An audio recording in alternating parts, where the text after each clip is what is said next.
ಪುಟ್ಟ ಬಾಲ ಕಲಾವಿದೆಯ ಧ್ವನಿಗೆ ಮೂಕ ವಿಸ್ಮಿತರಾದ ಪ್ರೇಕ್ಷಕರು. ಚಪ್ಪಾಳಿಯ ಕರತಾಡನ ಅಧಿಕಾರಿಗಳು ಜನಪ್ರತಿನಿಧಿಗಳನ್ನ ನಿಬ್ಬೆರಗಾಗಿಸಿದ ಕಲಾವಿದೆಯ ಕಂಠ ಸಿರಿಯ ಗಾಯನ, ಹಾಸ್ಯ ಕಲಾವಿದರ ಕಲಾ ಪ್ರದರ್ಶನ, ಇದಾದ ನಂತರ ಖ್ಯಾತ ಕಲಾವಿದರ ತಂಡದ ರಸಮಂಜರಿ.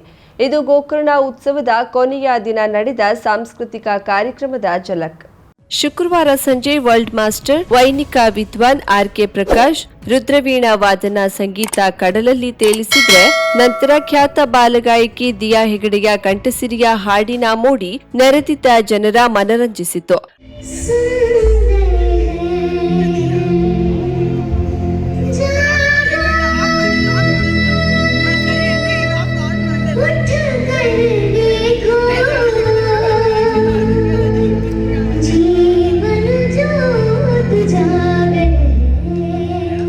ಅಲ್ಲದೆ ಕಾರ್ಯಕ್ರಮ ಆಯೋಜಿಸಿದವರ ಹೆಸರು ಹಾಗೂ ಕಾರ್ಯಕ್ರಮದ ರೂವಾರಿ ಶಾಸಕ ದಿನಕರ್ ಶೆಟ್ಟಿ ಹೆಸರು ಪ್ರಸ್ತಾಪಿಸಿ ಅಭಿನಂದಿಸುವ ಮೂಲಕ ಅಧಿಕಾರಿಗಳ ಜನಪ್ರತಿನಿಧಿಗಳ ಹುಬ್ಬೇರಿಸುವಂತೆ ಮಾಡಿತು. ಇವತ್ತು ಇಲ್ಲಿ ಜಿಲ್ಲಾಡಳಿತ, ಜಿಲ್ಲಾ ಪಂಚಾಯತ್ ಹಾಗೆ ಪ್ರವಾಸೋದ್ಯಮ ಇಲಾಖೆ ಹಾಗೆ ಉದ್ಯಮಿದಾರರು ಇವರೆಲ್ಲರ ಸಹಕಾರದೊಂದಿಗೆ ಹಾಗೆ ನಮ್ಮೆಲ್ಲರ ನೆಚ್ಚಿನ ಜನನಾಯಕರಾದ ದಿನಕರ್ ಶೆಟ್ಟಿ ಸರ್ ಅವರ ನೇತೃತ್ವದಲ್ಲಿ ಇಲ್ಲಿ ಇಷ್ಟೊಂದು ಅದ್ಧೂರಿಯಾಗಿ ಗೋಕರ್ಣ ಉತ್ಸವ ನಡೀತಾ ಇದೆ. ಈ ಸಂಭ್ರಮದಲ್ಲಿ ನಾವು ಭಾಗಿಯಾಗ್ತಾ ಇರೋದು ನಮಗೆ ಸಿಕ್ಕಿರುವಂತಹ ಒಂದು ಸುಯೋಗ ಅಂತ ನಾನು ಭಾವಿಸ್ತೀನಿ. ಅಲ್ಲದೆ ಪುಣ್ಯಕ್ಷೇತ್ರದ ಕ್ಷೇತ್ರಾಧೀಶ್ವರ ಮಹಾಬಲನ ಕುರಿತು ಕ್ಷೇತ್ರ ಮಹಿಮೆ ಹಾಡಿನ ಮೂಲಕ ಪ್ರಸ್ತುತಪಡಿಸಿದ್ದು ಎಲ್ಲರ ಗಮನ ಸೆಳೆಯಿತು. ವಿಶ್ವನಾಥೋ ಮಹಾಬಲ ಕೋಟಿ ತೀರ್ಥಸ್ಯ ಗಂಗಾನಾಂ ಸಮುದ್ರಂ ಅಧಿಕಂ ಫಲಂ. ನಂತರ ವಿವಿಧ ದೇವರ ನಾಮ ಹಾಗೂ ಕೆಲವು ಚಲನಚಿತ್ರ ಗೀತೆ ಹಾಡಿ ಮನರಂಜಿಸಿದ್ರು. ನಂತರ ಕಾಂತಾರ ಚಿತ್ರದ ವರಾಹ ರೂಪಂ ಗೀತೆಯ ಮೂಲ ಗಾಯಕ ಸಾಯಿ ವಿಘ್ನೇಶ್ ಕಂಠಸಿರಿಯಲ್ಲಿ ಹಾಡು ಅದ್ಭುತವಾಗಿ ಮೂಡಿಬಂತು.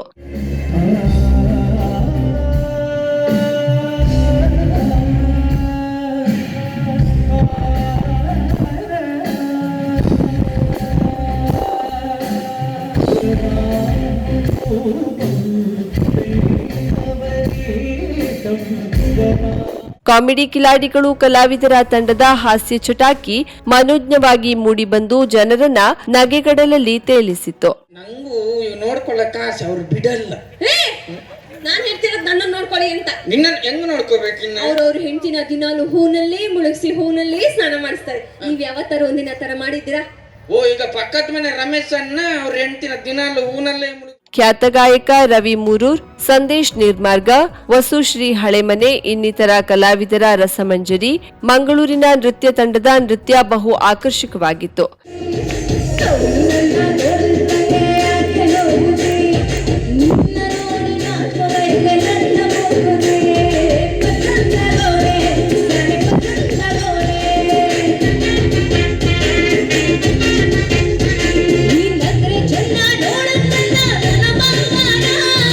ಜಿಲ್ಲಾ ಪೊಲೀಸ್ ವರಿಷ್ಠಾಧಿಕಾರಿ ಎಂ ನಾರಾಯಣ್ ಕಲಾವಿದರ ಜೊತೆ ಹಾಡು ಹಾಡುವ ಮೂಲಕ ಕಲಾವಿದರಿಗೆ ಪ್ರೋತ್ಸಾಹ ನೀಡಿದ್ದು ಈ 3 ದಿನ ನಡೆದ ಕಾರ್ಯಕ್ರಮಕ್ಕೆ ವಿಶೇಷ ಮೆರುಗು ತಂದಿತು. ಕರಾವಳಿ ಮುಂಜಾವು ಡಿಜಿಟಲ್ ನ್ಯೂಸ್, ವಿನಾಯಕ್ ಶಾಸ್ತ್ರಿ, ಗೋಕರ್ಣ.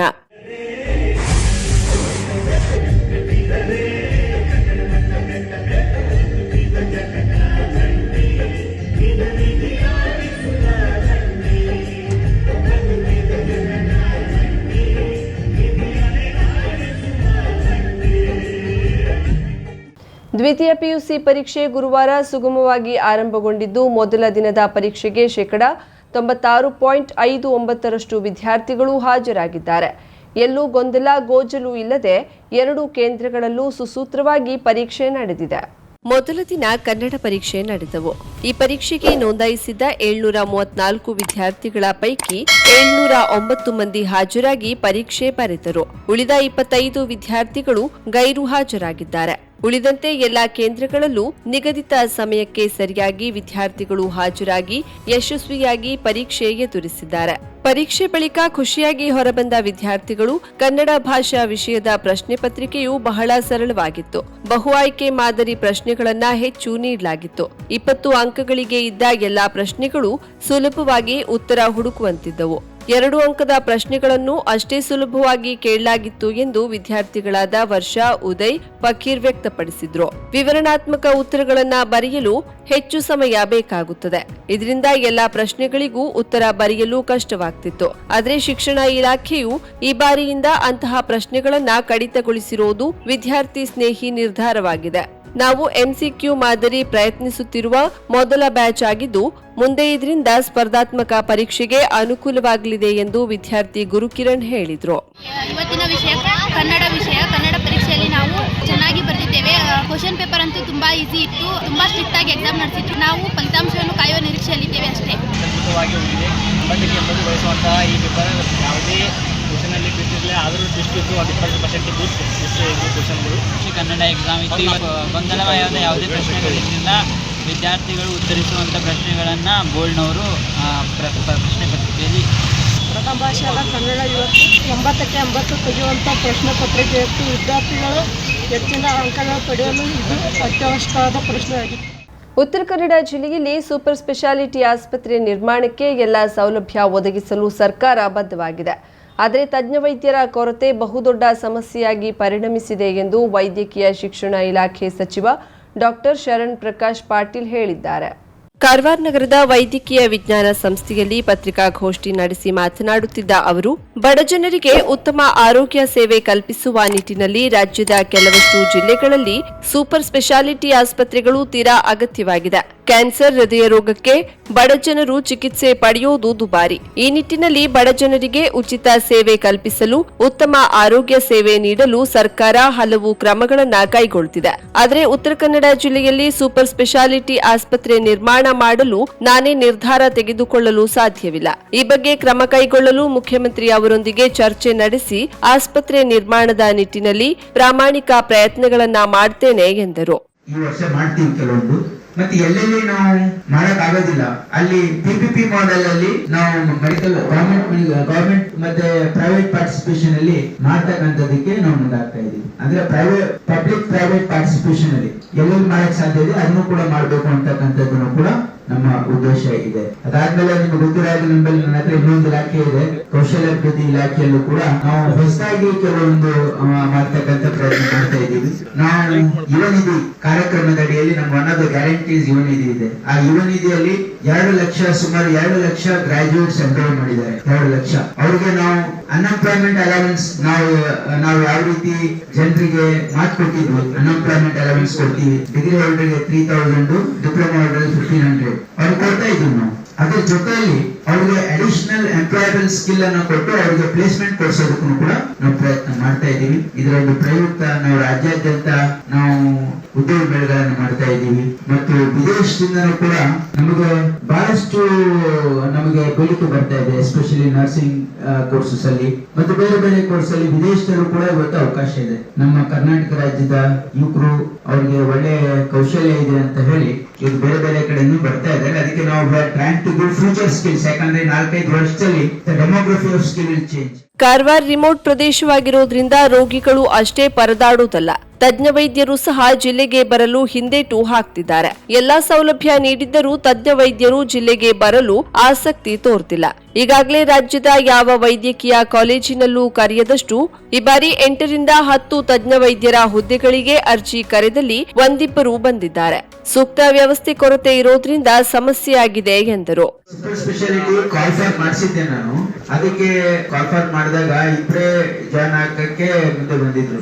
ಒಬ್ಬ ನೆಫ್ರಾಲಜಿಸ್ಟ್ ಮತ್ತೆ ಒಬ್ಬ ಕಾರ್ಡಿಯಾಲಜಿಸ್ಟ್ ಜಾಯ್ನ್ ಆಗಿದ್ದಾರೆ. ನೆಫ್ರಾಲಜಿಸ್ಟ್ ಜಾಯ್ನ್ ಆಗಿದ್ದಾರೆ, ಬಟ್ ಅವರು ಏನಂದ್ರೆ ಇಲ್ಲಿ ಇನ್ನೂ ಎಲ್ಲ ಕಂಪ್ಲೀಟ್ ಫೆಸಿಲಿಟಿ ಆಗ್ಬೇಕು ಅಂತ ಅವರು ಇಲ್ಲಿ 15 ದಿವಸ, ಕಲಬುರಗಿ 15 ದಿವಸ ಮಾಡ್ತಾ ಇದ್ದಾರೆ. ಇಲ್ಲಿ ಫುಲ್ ಎಸ್ಟಾಬ್ಲಿಷ್ ಆದ್ಮೇಲೆ ಇಲ್ಲಿ ಫುಲ್ ಟೈಮ್ ಮಾಡ್ತಾರೆ. ಕಾರ್ಡಿಯಾಲಜಿಸ್ಟ್ ಜಾಯ್ನ್ ಆಗಿದ್ದಾರೆ, ಬಟ್ ಬಂದು ಕೆಲಸ ಮಾಡ್ತಾ ಇಲ್ಲ. ಅವ್ರಿಗೆ ಇಲ್ಲಿ ಫೆಸಿಲಿಟಿ ಆಪ್ಟ್ ಆಗಿಲ್ಲ ಅಂತ ಭಾವನೆ ಇರಬಹುದು. ಹಾಗಾಗಿ ಅದನ್ನು ಕೂಡ ನಾವು ಪರಿಶೀಲನೆ ಮಾಡ್ತಾ ಇದೀವಿ, ಏನ್ ಮಾಡ್ಬೇಕು ಅಂತ. ಯಾಕಂದ್ರೆ 6 ಸೂಪರ್ ಸ್ಪೆಷಾಲಿಟಿ ಪೋಸ್ಟ್ ಕಾಲ್ಫರ್ ಆಗಿದೆ, ಇನ್ನೊಂದ್ಸರಿ ಕಾಲ್ಫರ್ ಮಾಡಿಸ್ತೀವಿ. ಸೂಪರ್ ಸ್ಪೆಷಾಲಿಟಿ ಆಸ್ಪತ್ರೆ ಬೇಕು ಎಂದು ಎಲ್ಲಾ ಶಾಸಕರು ಮನವಿ ಮಾಡಿದ್ದಾರೆ. ಶಾಸಕರು ಈ ಬಗ್ಗೆ ಚರ್ಚಿಸಲು ಮುಖ್ಯಮಂತ್ರಿಯವರು ಭೇಟಿಯಾಗ್ತಿದ್ದಾರೆ. ಉತ್ತರ ಕನ್ನಡ ಜಿಲ್ಲೆಯ ಜನರಿಗೆ ಉತ್ತಮ ಆರೋಗ್ಯ ಸೇವೆ ಬೇಕಾದ್ರೆ ಮಂಗಳೂರಿಗೆ ತೆರಳಬೇಕು, ಇಲ್ಲವೇ ಅನ್ಯ ರಾಜ್ಯವಾದ ಗೋವಾ ಸಾಗಬೇಕು. ಜಿಲ್ಲೆಯಲ್ಲಿ ಸೂಪರ್ ಸ್ಪೆಷಾಲಿಟಿ ಆಸ್ಪತ್ರೆಯ ಅವಶ್ಯಕತೆ ಇದೆ. ಮುಖ್ಯಮಂತ್ರಿಗಳ ಗಮನಕ್ಕೂ ತರ್ತೇವೆ ಎಂದರು. ಇಲ್ಲೊಂದು ಜಿಲ್ಲೆಯಲ್ಲೊಂದು ಸೂಪರ್ ಸ್ಪೆಷಾಲಿಟಿ ಆಗಬೇಕು ಅಂತ, ಹಾಗಾಗಿ ಎಲ್ಲಾ ಶಾಸಕರು ಕೂಡ ಮನವಿ ಮಾಡಿದ್ದಾರೆ. ಹಾಗಾಗಿ ಮಾನ್ಯ ಮುಖ್ಯಮಂತ್ರಿ ಅವರು ಕೂಡ ಅವ್ರು ಭೇಟಿ ಆಗ್ತಾ ಇದ್ದಾರೆ. ನಾವು ಕೂಡ ಪ್ರಪೋಸಲ್ ಕೊಡ್ತೀವಿ, ಯಾಕಂದ್ರೆ ಇದು ರಿಮೋಟ್ ಪ್ಲೇಸ್ ಇದೆ. ಈ ಜಿಲ್ಲೆಯಲ್ಲಿ ಒಂದು ಸೂಪರ್ ಸ್ಪೆಷಾಲಿಟಿ ಮಾಡೋದಕ್ಕೆ ಅದು ಎಂಟೈಟಲ್ಮೆಂಟ್ ಇದೆ, ಯಾಕಂದ್ರೆ ಇದು ರಿಮೋಟ್ ಡಿಸ್ಟಿಕ್ ಇದೆ. ಇಲ್ಲಿಂದ ನಾವು ಏನಾದ್ರೂ ಸೂಪರ್ ಸ್ಪೆಷಾಲಿಟಿ ಚಿಕಿತ್ಸೆ ಪಡೆಯಲಿಕ್ಕೆ ಹೋಗ್ಬೇಕಾದ್ರೆ ನಾವು ಮಂಗಳೂರಿಗೆ 250 ಕಿಲೋಮೀಟರ್ ಹೋಗ್ಬೇಕು. ಈ ಕಡೆ ಗೋವಾ ಅಂದ್ರೆ ಪರ ರಾಜ್ಯ, ಹಾಗಾಗಿ ಇಲ್ಲಿ ಅವಶ್ಯಕತೆ ಇದೆ ಅಂತಕ್ಕಂಥ ನನ್ನ ಭಾವನೆ. ಅದಕ್ಕೆ ಮಾನ್ಯ ಮುಖ್ಯಮಂತ್ರಿಗಳ ಗಮನಕ್ಕೂ ನಾನು ತರ್ತೀನಿ. ಈ ಜಿಲ್ಲೆಯ ಎಲ್ಲ ಶಾಸಕರು ಕೂಡ ಅದು ಬೇಡಿಕೆಯನ್ನು ಇಟ್ಟಿದ್ದಾರೆ, ಅದನ್ನು ಮಾಡತಕ್ಕಂಥ ಪ್ರಾಮಾಣಿಕ ಪ್ರಯತ್ನ ನಾವು. ಇನ್ನು ಕೈಗಾ ಅಣುಸ್ಥಾವರ ಇದ್ದರಿಂದ ಕ್ಯಾನ್ಸರ್ ಆಸ್ಪತ್ರೆ ನಿರ್ಮಾಣಕ್ಕೆ ಹೆಚ್ಚಿಗೆ ಒತ್ತು ನೀಡಲಾಗ್ತಿದೆಯೇ ಎಂದು ಕೇಳಲಾದ ಪ್ರಶ್ನೆಗೆ, ಕ್ಯಾನ್ಸರ್ ಆಸ್ಪತ್ರೆಯು ಕೇವಲ ಕಾರವಾರದಲ್ಲಿ ಮಾತ್ರ ನಿರ್ಮಾಣವಾಗ್ತಿಲ್ಲ, ಮೈಸೂರು, ತುಮಕೂರು, ಮಂಡ್ಯ, ರಾಯಚೂರು ಜಿಲ್ಲೆಗಳಲ್ಲಿ ಆಸ್ಪತ್ರೆ ಮಾಡಲಾಗ್ತಿದೆ. ಕೈಗಾ ಇದ್ದರಿಂದ ಸಹಜವಾಗಿಯೇ ಜನರಲ್ಲಿ ಆತಂಕ ಸೃಷ್ಟಿಯಾಗಿರಬಹುದು. ಆದರೆ ರಾಜ್ಯ ಪ್ರತಿ ಜಿಲ್ಲೆಯಲ್ಲಿ ಕ್ಯಾನ್ಸರ್ ಆಸ್ಪತ್ರೆ ನಿರ್ಮಾಣ ಮಾಡುವುದು ನಮ್ಮ ಉದ್ದೇಶವಾಗಿದೆ. ಕೈಗಾದಿಂದ ಕ್ಯಾನ್ಸರ್ ಹೆಚ್ಚುತ್ತಿದೆಯೇ ಎನ್ನುವುದರ ಬಗ್ಗೆಯೇ ವರದಿ ತರಿಸಿಕೊಳ್ತೇನೆ ಎಂದರು. ಎಲ್ಲೆಲ್ಲಿ ಆಸ್ಪತ್ರೆ ನಿರ್ಮಾಣ ಮಾಡಲು ಸಾಧ್ಯವಾಗುತ್ತಿಲ್ಲವೋ ಅಲ್ಲಿ ಪಿಪಿಪಿ ಮಾದರಿಯಲ್ಲಿ ನಿರ್ಮಾಣಕ್ಕೆ ಕ್ರಮ ಕೈಗೊಳ್ಳಲಾಗುವುದು. ರಾಯಚೂರಲ್ಲಿನೂ ಕೂಡ ಆಲ್ರೆಡಿ ಒಪೆಕ್ ಆಸ್ಪತ್ರೆ ಪ್ರಾರಂಭ ಆಗಿದೆ. ಹಾಗಾಗಿ ಇವತ್ತು ನಮ್ಮ ಗುರಿ ಏನಂತಂದ್ರೆ ಈ ರಾಜ್ಯದ ಜನರಿಗೆ ನಾವು ವಿ ವಾಂಟ್ ಟು ಗಿವ್, ಅಂದ್ರೆ ಯಾವುದೇ ಒಂದು ಜಿಲ್ಲೆಗೆ ಹೋದ್ರೆ, ಯಾವುದೇ ಒಂದು ಭಾಗಕ್ಕೆ ಹೋದ್ರು ಕೂಡ ಅಲ್ಲಿ ಸರ್ಕಾರ ಮಟ್ಟದಲ್ಲಿ ಚಿಕಿತ್ಸೆ ಇರ್ಬೇಕು. ಯಾಕಂದ್ರೆ ನಿಮ್ಗೆ ಗೊತ್ತಿದೆ, ನೀವು ಪ್ರೈವೇಟ್ ಆಸ್ಪತ್ರೆ, ಮಣಿಪಾಲ್ ಆಸ್ಪತ್ರೆಗೆ ಹೋದ್ರೆ, ಪ್ರೈವೇಟ್ ಆಸ್ಪತ್ರೆಗೆ ಹೋದ್ರೆ ಏನ್ ಕಾಸ್ಟ್ ಇದೆ ಅಂತ ನಿಮ್ಗೆ ಗೊತ್ತಿದೆ. ಹಾಗಾಗಿ ನಾವು ಸರ್ಕಾರ ಮಟ್ಟದಲ್ಲಿ ಆ ಚಿಕಿತ್ಸೆ ಸೌಲಭ್ಯ ಒಂದ್ ವೇಳೆ ನಾವು ಜಯದೇವ ಇನ್ಸ್ಟಿಟ್ಯೂಟ್ ಎಸ್ಟಾಬ್ಲಿಷ್ ಮಾಡದೇ ಇದ್ರೆ ಇವತ್ತು ಒಂದು ಸ್ಟಂಟ್ ಕಾಸ್ಟ್ 60,000 ಅಲ್ಲಿ ಯಾರು ಮಾಡಕ್ಕೆ ಸಾಧ್ಯ ಆಗ್ತಾ ಇರಲಿಲ್ಲ. ಹಾಗಾಗಿ we want to establish government sector ಅಲ್ಲೂ ಕೂಡ ಮಾಡ್ಬೇಕಾಗ್ತದೆ. ಯಾಕಂದ್ರೆ ದುಬಾರಿ ಆಯ್ತು ಅಂದ್ರೆ ಸಾಮಾನ್ಯ ಜನರಿಗೆ ಚಿಕಿತ್ಸೆ ಕೈ ನಿಲ್ಬೇಕಾಗಿಲ್ಲ ಅಂತಂದ್ರೆ ಇವತ್ತು ನಾವು ಒಳ್ಳೆ ಆರೋಗ್ಯ ವ್ಯವಸ್ಥೆ ಕೊಡ್ಲಿಕ್ಕೆ ಆಗೋದಿಲ್ಲ. ಹಾಗಾಗಿ ಸಾಮಾನ್ಯ ಜನರ ದೃಷ್ಟಿಯಿಂದ ಇದನ್ನ ನಾವು ಮಾಡ್ತಾ ಇದ್ದೀವಿ. ಗಮನಕ್ಕೆ ತಂದಿದ್ದೀರಿ ಅಂದ್ರೆ ವಿಲ್ಕೋಕೆ ಸರ್ವೆ ಡಾನ್. ಬಟ್ ಒಂದು ಸ್ಪಷ್ಟವಾಗಿ ನಾವು ಏನ್ ಹೇಳ್ತಾ ಇದೀವಿ ಅಂದ್ರೆ ಇದನ್ನ ಎಲ್ಲಾ ಕಡೆ ಮಾಡ್ತಾ ಇದೀವಿ. ಬಿಸಿ ನೀವು ಯಾವಾಗ ಕ್ಲೇಮ್ ಮಾಡ್ಬೋದು ಅಂದ್ರೆ ನಾವು ಬರೀ ಕಾರವಾರದಲ್ಲಿ ಬಂದ್ ಮಾಡ್ತಾ ಇದೀವಿ. ನೋಡಿ, in Mysuru we are doing, in Tumakuru we are doing, in Mandya we are doing, in Gulbarga we already done, and ಈ ವರ್ಷ ನಾನು ರಾಯಚೂರಲ್ಲಿ ಮಾಡಬೇಕು ಅಂತ ಉದ್ದೇಶ ಇದೆ. ಹಾಗಾಗಿ ಇವತ್ತು ಇಲ್ಲೇ ಇದೇ ಡಿಸ್ಟಿಕ್ ಅಂತಲ್ಲ, ಇಲ್ಲಿ ಕೈಗಾ ಇರೋದ್ರಿಂದ ಜನರಿಗೆ ಸ್ವಲ್ಪ ಆತಂಕ ಇರ್ತದೆ. ಬಟ್ ನಮ್ದೇನಂತಂದ್ರೆ ಇವತ್ತು ಎಲ್ಲಾ ಕಡೆ ಇದು ಎಲ್ಲಾ ಜಿಲ್ಲೆಗಳಲ್ಲಿ ಇದೆ. Only the incidence may vary from district to district, but it is there everywhere and it is increasing. Probably ನಾವು ಇನ್ಸಿಡೆನ್ಸ್ ಇನ್ಕ್ರೀಸ್ ಆಗ್ತಾ ಇದೆ ಅಂತ ಹೇಳಕ್ ಆಗ್ಲಿಕ್ಕಿಲ್ಲ, but because of better diagnostic tools and better awareness among the people. ಕಾರವಾರದಲ್ಲಿ 450 ಹಾಸಿಗೆಯ ಆಸ್ಪತ್ರೆ ನಿರ್ಮಾಣ ಕಾಮಗಾರಿ ಮುಕ್ತಾಯ ಹಂತದಲ್ಲಿದೆ. ಆಸ್ಪತ್ರೆ ಆರಂಭಿಸಲು ಅಗತ್ಯವಾಗಿ ಬೇಕಾದ ಹೆಚ್ಚುವರಿ ವೆಚ್ಚ, ಪೀಠೋಪಕರಣ, ಯಂತ್ರೋಪಕರಣಗಳ ಅಗತ್ಯತೆಗಳ ಬಗ್ಗೆ ಪರಿಶೀಲನೆ ನಡೆಸಲಾಗಿದೆ. ಶೀಘ್ರದಲ್ಲೇ ಆಸ್ಪತ್ರೆ ಆರಂಭಿಸುವ ಉದ್ದೇಶವಿದೆ. ವೈದ್ಯರ ಕೊರತೆ ಇರೋದು ನಿಜ. ಮುಖ್ಯವಾಗಿ ಕಾರವಾರ, ಚಾಮರಾಜನಗರ, ಕೊಡಗು ಜಿಲ್ಲೆಯ ಆಸ್ಪತ್ರೆಯ ವೈದ್ಯರ ವರ್ಗಾವಣೆಯನ್ನ ಮಾಡ್ತಿಲ್ಲ. ವೈದ್ಯರ ಕೊರತೆಯನ್ನ ಬಗೆಹರಿಸುವ ನಿಟ್ಟಿನಲ್ಲಿ ಎಲ್ಲ ರೀತಿಯ ಕ್ರಮಗಳನ್ನ ಕೈಗೊಳ್ಳಲಾಗ್ತಿದೆ ಎಂದರು. ಈ ಸಂದರ್ಭದಲ್ಲಿ ಶಾಸಕ ಸತೀಶ್ ಸೈಲ್ ಹಾಗೂ ಇನ್ನಿತರರು ಇದ್ದರು. ಅದಕ್ಕೆ ತಗತಕ್ಕಂತ ಏನೇನು ಅಡಿಷನಲ್ ಕಾಸ್ಟ್ ಅಂದ್ರೆ ಫರ್ನಿಚರ್ ಆಗಿರ್ಬೋದು, ಇಕ್ವಿಪ್ಮೆಂಟ್ಸ್ ಆಗಿರ್ಬೋದು, ಅದನ್ನ ಒಂದ್ಸಾರಿ ರಿವ್ಯೂ ಮಾಡಿ ಅದು ಇನ್ನೂ ಒಂದು ತಿಂಗಳಲ್ಲಿ ಅದನ್ನ ಪ್ರಾರಂಭ ಮಾಡಬೇಕು, ಕಂಪ್ಲೀಟ್ ಮಾಡಿಕೊಡ್ತೀವಿ ಅಂತ ಇಲಾಖೆಯವರು ಹೇಳಿದ್ದಾರೆ, ಚೀಫ್ ಇಂಜಿನಿಯರ್. ಅದಕ್ಕೆ ಮುಂಚೆನೆ ಪ್ಲಾನ್ ಮಾಡಿ ಅದಕ್ಕೆ ಏನ್ ಇಕ್ವಿಪ್ಮೆಂಟ್ ಮತ್ತು ಫರ್ನಿಚರ್ ಬೇಕು ಅದನ್ನ ಪ್ಲಾನ್ ಮಾಡಿ ಇದು ನಾವು ಅತಿ ಶೀಘ್ರದಲ್ಲೇನೆ ನಾವು ಈ ಒಂದು ಆಸ್ಪತ್ರೆಯನ್ನ ಪ್ರಾರಂಭ ಮಾಡಬೇಕು ಅಂತಕ್ಕಂತ ಒಂದು ಉದ್ದೇಶ ಇದೆ. ಅದಕ್ಕಾಗಿ ನಾನು ಇವತ್ತು ಇಲ್ಲಿ ವಿಸಿಟ್ ಅನ್ನ ಕೊಟ್ಟಿದ್ದೀನಿ. ತಮ್ಗೇನಾದ್ರೂ ಪ್ರಶ್ನೆ ಕೇಳಬೇಕಿದ್ರೆ ಕೇಳಬಹುದು.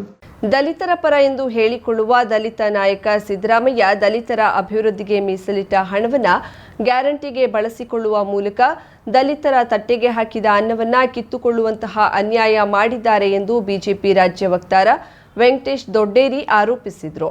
ಕಾರವಾರದ ಜಿಲ್ಲಾ ಪತ್ರಿಕಾ ಭವನದಲ್ಲಿ ಶನಿವಾರ ನಡೆದ ಪತ್ರಿಕಾಗೋಷ್ಠಿಯಲ್ಲಿ ಮಾತನಾಡಿದ ಅವರು, ಎಸ್ಸಿಪಿ, ಟಿಎಸ್ಪಿ ಅಡಿಯಲ್ಲಿ ದಲಿತರಿಗಾಗಿ ಮೀಸಲಿಟ್ಟ ಹಣವನ್ನ ದಲಿತರ ಶೈಕ್ಷಣಿಕ, ಸಾಮಾಜಿಕ ಹಾಗೂ ಆರ್ಥಿಕ ಅಭಿವೃದ್ಧಿಗೆ ಮಾತ್ರ ಬಳಸಿಕೊಳ್ಳಬೇಕು. ಆದರೆ ಕಾಂಗ್ರೆಸ್ ಸರ್ಕಾರವು ಈ ಹಣವನ್ನ ಗ್ಯಾರಂಟಿಗಳನ್ನ ಕೊಡುವ ಉದ್ದೇಶದಿಂದ ದುರ್ಬಳಕೆ ಮಾಡಿಕೊಂಡಿದೆ. ಈ ನಿಟ್ಟಿನಲ್ಲಿ ಕಾಂಗ್ರೆಸ್ ಸರ್ಕಾರದ ವಿರುದ್ಧ ದಲಿತರ ಪರವಾಗಿ ಧ್ವನಿ ಎತ್ತಲು ರಾಜ್ಯಾಧ್ಯಕ್ಷ ಬಿವೈ ವಿಜಯೇಂದ್ರ ಅವರ ನೇತೃತ್ವದಲ್ಲಿ 14 ತಂಡಗಳನ್ನು ರಚಿಸಿ ರಾಜ್ಯದಾದ್ಯಂತ ಹೋರಾಟ ಮತ್ತು ದಲಿತರಿಗೆ ಜಾಗೃತಿ ಮೂಡಿಸುವ ಕಾರ್ಯವನ್ನ ಹಮ್ಮಿಕೊಳ್ಳಲಾಗಿದೆ ಎಂದರು. ಮುಂದಿನ ಬಜೆಟ್ನಲ್ಲಿ ಮಂಜೂರಾಗುವ ದಲಿತರ ಹಣವನ್ನ ಗ್ಯಾರಂಟಿ ಯೋಜನೆಗಳಿಗೆ ಬಳಸಿಕೊಳ್ಳಬಾರದು. ಹಾಗೇನಾದರೂ ಮಾಡಿದಲ್ಲಿ ಬಿಜೆಪಿ ವತಿಯಿಂದ ರಾಜ್ಯದಾದ್ಯಂತ ಉಗ್ರ ಹೋರಾಟ ನಡೆಸುವುದರ ಜೊತೆಗೆ ವಿಧಾನಸೌಧಕ್ಕೆ ಮುತ್ತಿಗೆ ಹಾಕ್ತೇವೆ ಎಂದು ಎಚ್ಚರಿಸಿದರು. 1144 ಕೋಟಿ ರೂಪಾಯಿ ಈ ಒಂದು SC ST ಅಭಿವೃದ್ಧಿಗೆ ಇಟ್ಟಂತ ಹಣವನ್ನ ತಗೊಳ್ತಾರೆ. ಅಂದ್ರೆ ಇಲ್ಲಿ 60 ಕೋಟಿ, ಇದೊಂದು 14 ಕೋಟಿ. ಈ 14 ಕೋಟಿ ಯಾರಿಗೆ ಖರ್ಚಾಯಿತು, ಎಲ್ಲಾಯ್ತು ಅಂತ ಹೇಳಿ ಮಾನ್ಯ ಸಿದ್ದರಾಮಯ್ಯ ಅವರು ಹೇಳಬೇಕಾಗುತ್ತೆ. ಅದೇ ರೀತಿ ಕಳೆದ ಬಾರಿ ಮತ್ತೆ ಇನ್ನೊಂದು ಬಾರಿ 14,282 ಕೋಟಿ ರೂಪಾಯಿ. ಹೀಗಾಗಿ ಅವ್ರು ತಗೊಂಡದ ಸಂದರ್ಭದಲ್ಲಿ ಇದೇ ರೀತಿ ಅವ್ರು ಬೇರೆ ಇರ್ತಕ್ಕಂತ ನಿಗಮಗಳಿಂದ ದುಡ್ಡು ತಗೊಳ್ಳೋದಿಲ್ಲ. ನಾವೀಗ ಮೈನಾರಿಟಿ ಅವರಿಗೆ ಅಂತ ಹೇಳಿ 3,000 ಕೋಟಿ ಇಟ್ಟಿದ್ದಾರೆ. ಅವ್ರ ಹತ್ರ ಒಂದು ಪೈಸಾ ತಗೊಳಕ್ ಆಗೋದಿಲ್ಲ. ಅವ್ರಿಗೆ ಒಂದು ಪೈಸಾ ತಗೊಳಕ್ಕೆ ಅವ್ರಿಗೆ ಧೈರ್ಯ ಕೂಡ ಇಲ್ಲ. ಈಗ ನಾನೊಂದು ಅವ್ರಿಗೆ ಶಕ್ತಿ ಯೋಜನೆ ಅಂತ ಇದೆ. ಆ ಶಕ್ತಿ ಯೋಜನೆಯಲ್ಲಿ ಏನಾಗಿದೆ, SC ST ಅವರಿಗೆ, ಮಹಿಳೆಯರಿಗೆ SCPT ಹಣವನ್ನ ಬಳಕೆ ಮಾಡಲಾಗ್ತದೆ. ನಾನೊಂದು ಮೊನ್ನೆ ಸಿದ್ದರಾಮಯ್ಯ ಒಂದು ಪ್ರಶ್ನೆ ಮಾಡ್ಲಿಕ್ಕೆ ಬಯಸ್ತೇನೆ. ಯಾವ ಮಹಿಳೆ SC ST ಟಿಕೆಟ್ ನ ಪ್ರಿಂಟ್ ಮಾಡಿ ಸಪರೇಟ್ ಆಗಿ ಕೊಡ್ತಾ ಇದ್ದೀರಾ ನೀವು? ಆ ಕಂಡಕ್ಟರ್ ಕೇಳ್ತಾನೆ, ನೀವು ಯಾವ ಜಾತಿಗೆ ಸೇರ್ತಾರಮ್ಮ ಒಳಗಡೆ ಬನ್ನಿ ಅಂತ ಕೇಳ್ತಾನೆ. ನಿಮ್ಗೆ ನಿಜವಾಗ್ಲೂ ಈ ಸಮಾಜದ ಬಗ್ಗೆ ಕಾಳಜಿ ಇದ್ರೆ, ನೀವು ದಲಿತರ ಪರವಾಗಿದ್ರೆ, ನೀವು ಸಾಮಾನ್ಯ ಬಜೆಟ್ ನಲ್ಲಿ ದುಡ್ಡನ್ನು ಇಡಬೇಕು. SCPT ಹಣವನ್ನು ಯಾಕೆ ತಗೊಳ್ತೀರಿ? ಒಂದು ಶಾಲೆಯಲ್ಲಿ 100 ಜನ ಇದ್ರೆ 30 ಜನ ಮಕ್ಕಳಿಗೆ SCPT ಹಣವನ್ನು ಕೊಡ್ಲಿಕ್ಕೆ ಬರುತ್ತೆ, ಹಣ ಖರ್ಚು ಮಾಡ್ತಾರೆ. ನೀವು ಆ 30 ಮಕ್ಕಳಿಗೆ ನೀವು ಸಾಮಾನ್ಯ ಬಜೆಟ್ ಇಂದ ಕೊಡ್ಬೋದಲ್ವೇ? ಅದೇ ಕೆಲಸ ನೀವು ಮೈನಾರಿಟಿ ಅವರು ಮಾಡ್ತಿದ್ದೀರಿ ಅಂತಕ್ಕಂಥ ಪ್ರಶ್ನೆಯನ್ನು ನಾವು ಕೇಳಬೇಕಾಗುತ್ತೆ. ಇವತ್ತು ನಮ್ಮ ಹೋರಾಟ ಏನಿದೆ ಅಂತಂದ್ರೆ, ಈ ಬರ್ತಕ್ಕಂಥ 7ನೇ ತಾರೀಕು ನಡೆಸ್ತಕ್ಕಂಥ ಬಜೆಟ್ ನಲ್ಲಿ ಸುಮಾರು 14,488 ಕೋಟಿ ರೂಪಾಯಿಗಳನ್ನ ಅವರು ಈ SCPT ಹಣಕ್ಕೆ ತಗೊಳ್ತಾರೆ ಅಂತ ನಮ್ಮ ಮಾಧ್ಯಮಗಳಲ್ಲಿ ವರದಿಯಾಗಿದೆ. ಮಾಜಿ ಶಾಸಕಿ ಬಿಜೆಪಿ ರಾಜ್ಯ ಉಪಾಧ್ಯಕ್ಷೆ ರೂಪಾಲಿ ನಾಯ್ಕ್ ಮಾತನಾಡಿ, ಅಹಿಂದ್ ಹೆಸರಲ್ಲಿ ಅಧಿಕಾರಕ್ಕೆ ಬಂದ ಮುಖ್ಯಮಂತ್ರಿ ಸಿದ್ದರಾಮಯ್ಯ ಅವರು ದಲಿತರನ್ನ ಕಡೆಗಣಿಸಿ ರಾಜ್ಯಭಾರ ಮಾಡುತ್ತಿರುವುದು ಖಂಡನೀಯ. ದಲಿತ ಸಮುದಾಯದ ವಿದ್ಯಾರ್ಥಿಗಳು ಮುಂದೆ ಬರಬೇಕು, ಅವರ ಶಿಕ್ಷಣಕ್ಕೆ ಅನುಕೂಲವಾಗಲಿ ಎಂದು ಮೀಸಲಿಟ್ಟ ಹಣವನ್ನ ಕಬಳಿಸಿದಲ್ಲದೆ ಮಕ್ಕಳಿಗೆ ಬರುತ್ತಿದ್ದ ವಿದ್ಯಾರ್ಥಿ ವೇತನ ಹಣವನ್ನು ಕೂಡ ಕಡಿಮೆ ಮಾಡಿದ್ದಾರೆ. ಸರ್ಕಾರದ ಈ ನಡೆಯನ್ನ ಖಂಡಿಸಿ ಜಿಲ್ಲಾಧಿಕಾರಿ ಮೂಲಕ ಮನವಿ ಸಲ್ಲಿಸಿ ದಲಿತರ ಹಣವನ್ನ ಬಿಟ್ಟುಕೊಡಬೇಕೆಂದು ಆಗ್ರಹಿಸುತ್ತೇವೆ ಎಂದರು.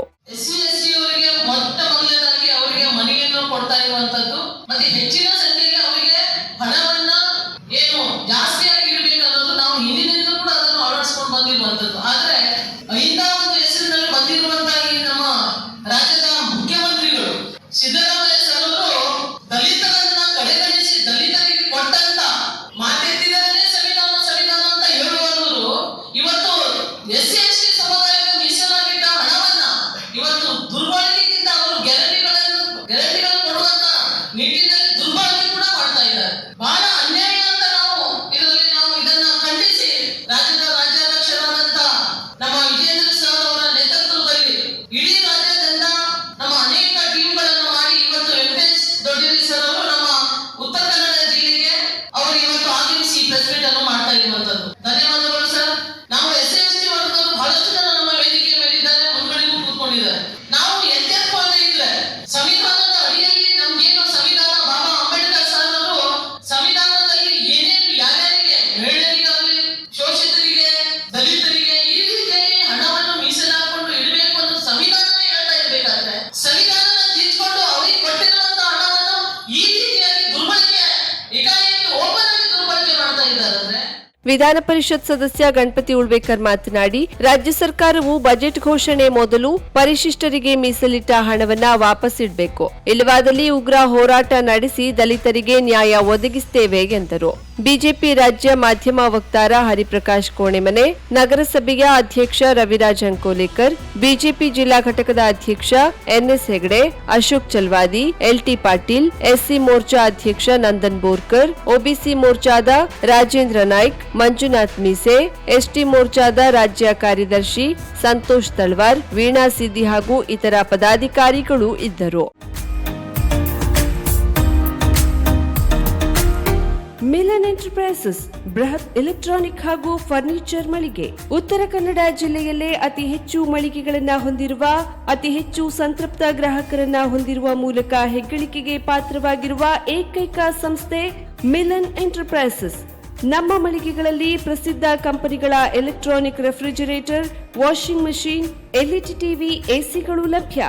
ಭಾರತದ ಕರಾವಳಿ ಹವಾಮಾನಕ್ಕೆ ಹೊಂದಿಕೊಳ್ಳುವ ನಂಬರ್ 1 ಬ್ರ್ಯಾಂಡ್ ಆದ ಗೋದ್ರೇಜ್ ಕಂಪನಿಯ ಕಪಾಟು, ಆಫೀಸ್ ಟೇಬಲ್, ಆಫೀಸ್ ಚೇರ್, ಬ್ಯಾಂಕ್ಗಳಿಗೆ ಹಾಗೂ ಚಿನ್ನದ ಅಂಗಡಿಗಳಿಗೆ ಬೇಕಾಗುವ ಸೇಫ್ ಲಾಕರ್ಗಳು ಅತಿ ಕಡಿಮೆ ಬೆಲೆಯಲ್ಲಿ ಲಭ್ಯವಿದೆ. Teak wood sofa set, wooden dining table ಹಾಗೂ ಗ್ರಾಹಕರಿಗೆ ಬೇಕಾಗುವ ಅಳತೆಯಲ್ಲಿ ನಿಮ್ಮ ಮನೆಗೆ ಹೊಂದಿಕೊಳ್ಳುವ ಹಾಗೆ ಫರ್ನಿಚರ್ಗಳನ್ನ ಮಾಡಿಕೊಡಲಾಗುವುದು. ಕಸ್ಟಮೈಸ್ಡ್ ಕಿಚನ್, ವಾರ್ಡ್ರೋಬ್ಗಳನ್ನ ಅತಿ ಹೆಚ್ಚು ವರ್ಷಗಳ ಕಾಲ ಬಾಳಿಕೆ ಬರುವ ಹಾಗೆ ವಾರಂಟಿಯೊಂದಿಗೆ ಮಾಡಿಕೊಡಲಾಗುವುದು. ನಮ್ಮಲ್ಲಿ ಡ್ಯೂರಾಫ್ಲೆಕ್ಸ್, ಗೋದ್ರೇಜ್ ಕಂಪನಿಯ memory foam mattress, orthopedic mattress, spring ಮ್ಯಾಟ್ರೆಸ್ಗಳು ಕಡಿಮೆ ಬೆಲೆಯಲ್ಲಿ ಲಭ್ಯ. ವಿವಿಧ ಕಂಪನಿಗಳ ನವೀನ ಮಾದರಿಯ ಮಿಕ್ಸರ್, ಗ್ರೈಂಡರ್, ಫ್ಯಾನ್, ಕುಕ್ಕರ್, ತವಾ, ಫ್ಲಾಸ್ಕ್, ಮೈಕ್ರೋ ಓವೆನ್ಗಳು ಲಭ್ಯವಿದೆ. 0% ಬಡ್ಡಿಯೊಂದಿಗೆ ಸ್ಥಳದಲ್ಲಿಯೇ ಬಜಾಜ್ ಫೈನಾನ್ಸ್ನಿಂದ ಸಾಲ ಸೌಲಭ್ಯವಿದೆ. ಮಿಲನ್ ಎಂಟರ್ಪ್ರೈಸಸ್ ನಲ್ಲಿ ಖರೀದಿ ಮಾಡುವ ಗ್ರಾಹಕರಿಗೆ ಡಿಸ್ಕೌಂಟ್ ಮತ್ತು ಗಿಫ್ಟ್ ಜೊತೆಗೆ ಪ್ರತಿ 2,000 ರೂಪಾಯಿಗಳ ಖರೀದಿಗೆ ಒಂದು ಬಂಪರ್ ಲಕ್ಕಿ ಡ್ರಾ ಕೂಪನ್ ನೀಡಲಾಗುವುದು. ಈ ಲಕ್ಕಿ ಡ್ರಾನಲ್ಲಿ 7 ಲಕ್ಷದವರೆಗೆ ಬಹುಮಾನ ಗೆಲ್ಲುವ ಅವಕಾಶ ನಿಮ್ಮದಾಗಿರುತ್ತದೆ. ಲಕ್ಕಿ ಡ್ರಾದಲ್ಲಿ 1 ಕಾರ್, 2 ಬೈಕ್ ಮತ್ತು ರೆಫ್ರಿಜರೇಟರ್, ವಾಷಿಂಗ್ ಮಷೀನ್ ಸೇರಿದಂತೆ 30 ಲಕ್ಕಿ ಗ್ರಾಹಕರಿಗೆ ಬಹುಮಾನ ಗೆಲ್ಲುವ ಅವಕಾಶ. ಗ್ರಾಹಕರ ಸಂತೃಪ್ತಿಗೆ ನಮ್ಮ ಮೊದಲ ಆದ್ಯತೆ ಎನ್ನುವುದು ಮಿಲನ್ ಎಂಟರ್ಪ್ರೈಸಸ್ನ ವಾಕ್ಯ.